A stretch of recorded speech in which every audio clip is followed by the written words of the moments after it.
Oke, baik, selanjutnya di sini saya akan menjelaskan bagian 3.2 yaitu desain proses, yang dimana di sini bagian ini menggambarkan bagaimana sistem kami bekerja secara fungsionalitas, mulai dari hubungan antar pengguna dengan sistem, alur data yang mengalir, dan lain sebagainya. Oke, desain proses ini tersendiri terdiri dari beberapa bagian, yaitu terdiri dari 6 diagram. Yaitu yang pertama yaitu use case diagram, activity diagram, kemudian ada data flow diagram, terus class diagram, sequence diagram, dan juga object diagram. Oke, kemudian di sini saya akan menjelaskan use case diagram.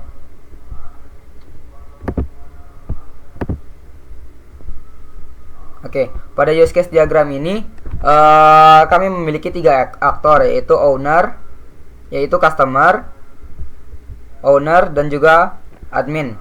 Yang dimana di sini customer itu bisa melakukan banyak hal, mulai dari login, registrasi dengan Google juga bisa, terus lupa password jika customer lupa password.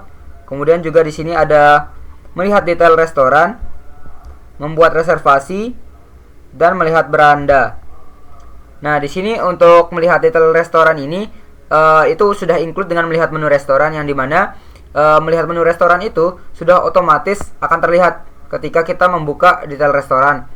Begitu juga dengan filter restoran. Kita udah langsung bisa melakukan filter restoran ketika kita berada di beranda atau sedang melihat beranda. Oke, di sini juga ada yang bagian extend untuk mengklaim promo, yang dimana itu hanya opsional saja untuk mengklaim promo pada saat customer itu membuat reservasi. Yang dimana ketika customer itu membuat reservasi, dia juga bisa menggunakan promonya gitu, promo yang sudah diklaim di menu promo. Nah, tapi promo ini opsional digunakan saat membuat reservasi oleh customer. Kemudian di sini ada owner, yaitu pemilik restoran. Di sini owner juga bisa melakukan berbagai banyak hal. Seperti customer, dia juga bisa login, registrasi dengan Google, lupa password, melihat landing page, dan lain-lainnya. Di sini juga ada relasi include untuk owner, yang dimana melihat statistik restoran itu sudah include ketika si owner ini melihat dashboard ownernya. Oke, di sini juga owner bisa melakukan kelola menu restoran, terus mengelola promo restoran, dan juga mengelola reservasi yang masuk, entah itu menerima reservasinya ataupun menolak reservasinya. Kemudian di sini ada aktor yang ketiga, yaitu admin, yaitu orang yang mengurus website tersebut. Yang dimana di sini admin tidak perlu registrasi, hanya melakukan login dan logout saja. Kemudian di sini ada include juga untuk dashboard admin, itu ketika dia berada di dashboard admin itu sudah include dengan melihat statistik, yang dimana statistik dari sistemnya itu sudah langsung terlihat ketika si admin ini melihat atau sedang berada di dashboard admin begitu. Selain itu juga di sini admin bisa mengelola user, mengubah status laporan, dan juga melihat laporan yang masuk. Oke, saya lanjutkan ke activity diagram. Nah, di sini activity diagramnya juga saya bagi menjadi tiga kelompok besar, yaitu berdasarkan aktornya, yaitu customer, owner, dan juga admin. Nah, di sini untuk customernya, di sini activity diagramnya itu berdasarkan use case, yang dimana di sini customernya itu memiliki activity diagram, yaitu login, reset password, kemudian registrasi customer, registrasi dengan Google, melihat landing page, melihat beranda, logout, terus melihat detail restoran, membuat reservasi, melihat daftar reservasi, batalkan reservasi, menelusuri restoran via map, dan lain-lain. Oke. Mungkin di sini saya akan menjelaskan terkait reservasi restoran, terkait activity diagram saat Nah, saat si customer itu melakukan registrasi, melakukan reservasi. Nah, di sini saat customer berada pada beranda, dia bisa mengklik katalog atau mengklik cart dari restorannya, kemudian akan diarahkan ke restoran, akan diarahkan ke detail restoran, yang dimana di sini terdapat juga cart untuk reservasinya, yang dimana di situ customer bisa menginput tanggal, jam, jumlah tamu juga, terus meja berapa yang ingin di booking. Nah, terus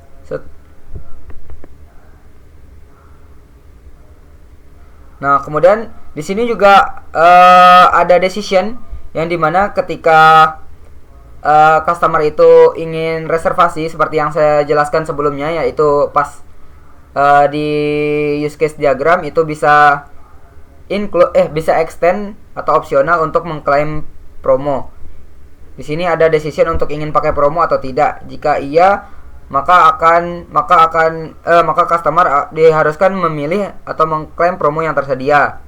Nah, jika tidak, customer bisa langsung submit form reservasinya. Nah, kemudian di sini ada validasi input. Sistem memvalidasi inputnya, apakah meja itu sudah dipesan di waktu yang sama atau tidak. Jika iya, maka akan tampil pesan error yang dimana meja itu sudah dipesan. Jika tidak, maka reservasinya berhasil disimpan dan akan ditampilkan nanti di daftar reservasi. Dan di sini juga setelah reservasinya berhasil disimpan, akan tampil notifikasi bahwa reservasinya telah berhasil. Oke. Kemudian di sini ada untuk admin.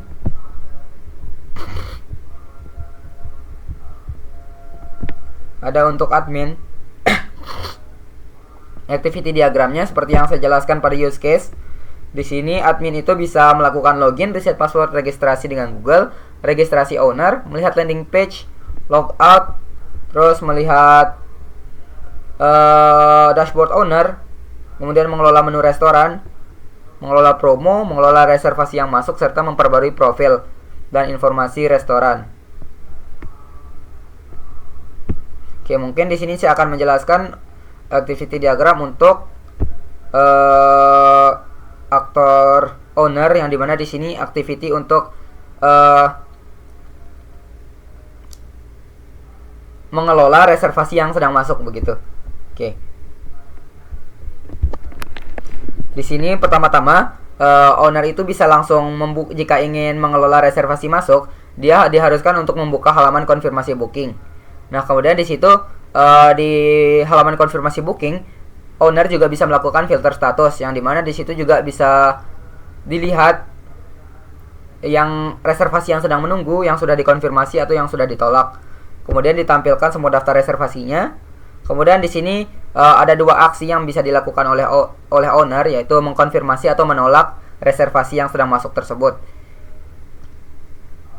Jika owner memilih konfirmasi, maka sistem mengupdate status reservasi menjadi confirmed. Kemudian jika owner itu memilih aksi menolak reservasi yang masuk, maka sistem akan mengupdate status reservasi menjadi cancelled. Nah, begitu juga jika sudah dikonfirmasi atau ditolak, akan ditampilkan notifikasi bahwa reservasi yang masuk itu telah dikonfirmasi atau ditolak, atau telah sukses untuk dilakukan aktivitas tersebut. Oke, kemudian ada admin. Nah, admin sendiri di sini bisa melakukan login, logout, terus melihat dashboard admin, mengelola user, mengelola laporan kritik dan saran, dan juga mengubah status laporan. Oke, mungkin di sini saya akan menjelaskan terkait mengubah status laporan. Nah, di sini pada saat admin itu melihat mengakses menu laporan di menu admin, itu akan tersedia daftar-daftar laporan yang sudah masuk. Nah, kemudian di sini laporan-laporan tersebut bisa dipilih statusnya atau status barunya, yaitu telah dibaca, ditindaklanjuti, atau ditutup. Begitu. Terus di sini juga admin bisa menambahkan catatan admin, yang dimana catatan admin ini berfungsi untuk menjelaskan kepada customer atau kepada pihak yang mengirim laporan tersebut apakah laporannya sudah ditindaklanjuti atau bagaimana. Pokoknya tentang setelah admin itu memproses laporan tersebut, begitu. Di sini tambahkan catatan admin. Jika iya, maka input catatan admin. Jika tidak, bisa langsung disubmit. Kemudian di sini ada validasi input lagi, yang dimana jika dia tidak valid, maka akan tampil error atau email sudah terdaftar. Kemudian di sini juga ada update status dan catatan laporan, langsung terupdate jika setelah di-input. Kemudian tampilkan notifikasi, begitu. Oke, kemudian lanjut ke DFD atau data flow diagram. Di sini terdiri dari 3 level, yaitu level 0, level 1, dan level 2. Yang dimana level 1 itu adalah diagram konteks, yang dimana itu menggambarkan sistem e-tracks sebagai satu kesatuan proses yang berinteraksi dengan entitas luar, yaitu customer, owner, admin, dan juga admin. Nah, kemudian level 1 itu memecah masalahnya menjadi lebih detail lagi untuk keseluruhan sistem e-track itu tersendiri. Yang dimana di sini ada 6 proses inti di e-track, 6 sistem inti di e-track, yaitu satu yaitu mengautentikasi atau registrasi, kemudian ada pengelolaan restoran dan menu, kemudian pengelolaan reservasi, pengelolaan promo, pengelolaan laporan, dan juga pengelolaan user. Oke, di sini untuk autentikasi itu dilakukan oleh semua aktor, yaitu customer, owner maupun admin. Dan juga di sini ada pengelolaan resto dan menu yang dilakukan oleh owner, yang juga tetap berinteraksi dengan customer, yang dimana customer itu kan juga bisa melihat katalog resto atau info resto. Kemudian di sini ada pengelolaan reservasi, berinteraksi dengan customer dan juga owner, yang dimana di sini pengelolaan reservasi itu jika berinteraksi dengan customer itu customer itu bisa melakukan reservasi dan sistem itu bisa memberitahukan status reservasinya kepada customer. Begitu juga dengan owner, bisa mengkonfirmasi atau menolak reservasi, dan juga sistem bisa menampilkan reservasi yang sedang masuk. Kemudian untuk promo berinteraksi dengan owner dan juga customer, seperti customer bisa mengklaim promo yang telah dilihatkan oleh sistem. Kemudian owner juga seperti itu, membuat promo, kemudian menampilkan promo-promo yang telah ada, yang telah dibuat. Kemudian di sini ada juga pengelolaan laporan, yang dimana di situ dilakukan oleh admin dan juga customer, berinteraksi dengan admin dan juga customer, yang dimana di sini untuk admin bisa mengupdate status laporan dan juga membaca laporan yang telah disediakan oleh sistem, dan juga untuk customer itu bisa melakukan pengiriman laporan, dan juga sistem itu memberikan kepada customer itu status laporan yang telah customer kirimkan tadi. Nah, di sini juga ada pengelolaan user, yang dimana hanya dilakukan oleh admin. Di sini admin itu bisa mengelola user, yang dimana admin itu bisa mengaktifkan, menonaktifkan, dan juga menghapus user yang ada. Misalkan jika customer atau ownernya itu akunnya sudah tidak aktif, maka atau sudah jarang login begitu, admin bisa saja menghapus atau menonaktifkan akun user tersebut. Oke, kemudian di sini ada DFD level 2, yang dimana di sini saya hanya menyertakan satu proses saja, yaitu untuk yang proses pengelolaan reservasi. Yang dimana di sini DFD level 2 itu kayak mendetailkan lebih detail lagi terkait proses-proses yang ada pada DFD level 1. Kan di DFD level 1 itu terdapat 6 sistem besar. Yang pertama yaitu sistem untuk autentikasi dan segala-galanya dan yang lain-lainnya. Nah, di DFD level 2 itu lebih didetailkan lagi untuk masing-masing sistem besarnya tersebut. Nah, di sini saya membuat yang untuk bagian pengelolaan reservasi. Yang dimana di sini untuk lebih detailnya lagi, di pengelolaan reservasi itu ada sistem untuk buat reservasi, untuk batalkan reservasi, validasi ketersediaan meja, dan juga konfirmasi atau menolak reservasi yang ada. Yang dimana di sini untuk buat reservasi tentu saja itu berinteraksi dengan customer. Kemudian di sini juga customer bisa membatalkan reservasinya. Nah, kemudian di sini juga ada untuk validasi ketersediaan mejanya, apakah meja tersebut sedang kosong atau sedang di booking oleh pelanggan lain atau oleh customer lain. Nah, di sini juga ada untuk sistem konfirmasi atau tolak reservasi yang dimana itu dilakukan oleh owner. Yang dimana seperti yang saya jelaskan sebelum-sebelumnya, owner itu bisa melakukan konfirmasi atau menolak reservasinya.